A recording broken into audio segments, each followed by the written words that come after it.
Una vez que ya se obtuvieron todos los valores de cada uno de los términos de la serie de Fourier, que era un término de corriente directa y 4 términos de corriente alterna, se calculó la corriente de la bobina de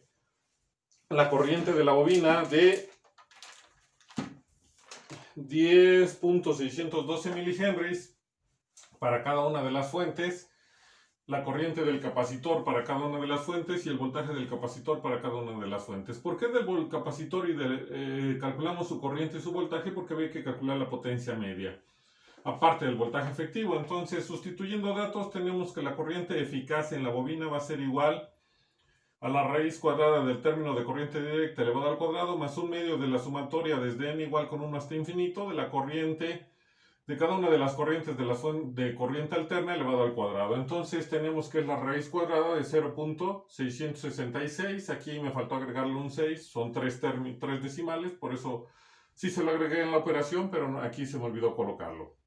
Más un medio de cada uno de los términos de corriente alterna elevado al cuadrado. Una vez que se realizan operaciones nos queda como 0.853 amperes. Para el voltaje eficaz en el capacitor, bueno, es la raíz cuadrada del voltaje de la corriente directa elevado al cuadrado más un medio de la sumatoria desde n igual con 1 hasta infinito de cada uno de los voltajes de corriente alterna elevado al cuadrado. Eso va a ser igual a la raíz cuadrada de 13.333 elevado al cuadrado más un medio de cada uno de los términos de corriente alterna de voltaje elevado al cuadrado. Al realizar operaciones nos queda que es 15.383 volts.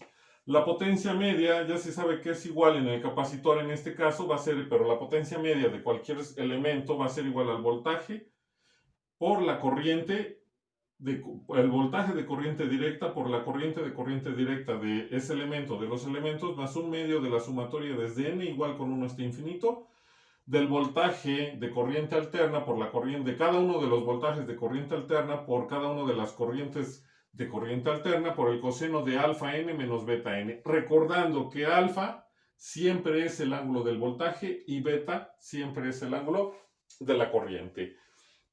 Entonces, ¿aquí qué tenemos? Bueno, pues aquí se puede ver que ese término se va a hacer 0, ¿sí? Porque sería 13.333 por 0, pues nos va a dar 0.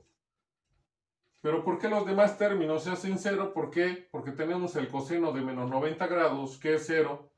Entonces esto va a ser 0. De nuevo tenemos el coseno de menos 90 grados, que es 0, y va a ser 0. Aquí tengo una pequeña equivocación. Este ángulo es negativo, por lo tanto aquí es positivo, de acuerdo a la ecuación. Y tenemos que también aquí sería el coseno de 90 grados, que sigue siendo 0. Y el coseno de 90 grados, que sigue siendo 0. Y es por ello que la potencia media en el capacitor es igual a 0.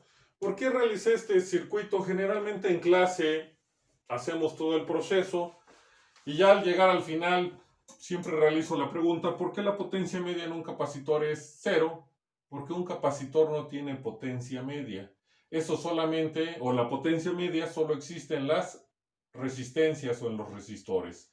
Si desde un inicio o en clase alguien hubiera hecho ese comentario, esa es la justificación para no hacer todas las operaciones, que como un capacitor no tiene potencia media sino potencia reactiva, pues sin realizar ninguna operación se podría haber escrito que la potencia media en el capacitor era igual a 0, para no tener que realizar ninguna operación. Pero como generalmente se les va ese concepto, es por ello que siempre les he dicho que hay que manejar los conceptos lo mejor posible o tenerlos lo más presente posible para no tener que trabajar y llegar al mismo resultado.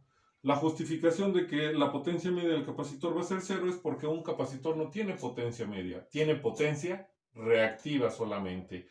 Hay que recordar del tema de potencia que los únicos elementos que tienen potencia media son las resistencias. Y con esto estaríamos terminando este ejercicio de multifrecuencia.